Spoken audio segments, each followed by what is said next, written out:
कठिन है। समझ पाना खुद के वजूद को। एक पूरी उम्र बीत जाती है, कभी ईश्वर की प्रतिमा में खोजते हुए, कभी धूमिल यादों की परछाइयों में, कभी कुछ क्षणिक एहसासों में, कभी बिसरी बातों की गहराइयों में।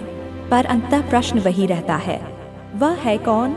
तुम्हें यह नहीं पता कि वह तुम ही हो, तुम्हारा ही वजूद है। तुम भटकते हो, कभी किसी बेहद की तलाश में, कभी किसी सीमा से परे जाने की चाह में, पर हर बेहद अपनी ही हद में बंधा है, और तुम स्वयं होकर भी कहीं और कुछ तलाशते रहते हो। जीवन एक अभिनय है, जहाँ हर क्षण तुम एक पहलू को त्याग कर दूसरे को पकड़ लेते हो और फिर निराश हो जाते हो, क्योंकि तुम अलग हो अपनी ही हद से, अनजान हो अपनी ही सीमाओं से। प्रेम तुम्हारे भीतर है, पर तुम उसे बाहर खोजते हो। सुनो, याद करो उस प्रथम धड़कन को, जो बिना छुए, बिना बोले तुम्हें भीतर तक हिला गई थी। वही धड़कन, वही अनुभव तुम्हारी असली खोज है।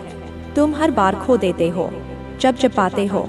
न तुम कृष्ण की लीला समझ पाए, न राम का त्याग सीख पाए, तो आखिर किस खोज में हो? यकीन मानो, मृत्यु तक भटक कर भी तुम उसे नहीं पाओगे, जो आज भी तुम्हारे भीतर है। जिसे पाकर तुम खो चुके हो, उसे पाने का मार्ग बाहर नहीं, भीतर है। मुस्कुराओ, अपने अतीत को धन्यवाद दो, अपने वर्तमान को स्वीकारो।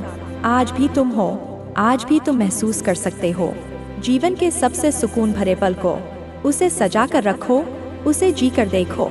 यदि समझ गए तो तुम प्रेम के हो, तुम प्रेम में हो, तुम प्रेम में हो।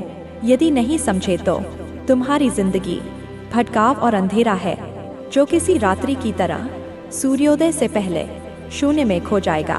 प्रेम भटकाव नहीं है, प्रेम स्थिरता है। प्रेम वह क्षण है जिसे जीकर तुम खो चुके, पर जिसे फिर से जी सकते हो यदि तलाश छोड़कर स्वीकार कर लो।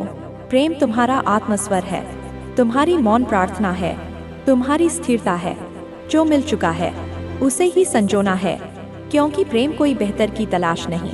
प्रेम तो वही है जो तुम्हारे भीतर पहले से ही पूर्ण है।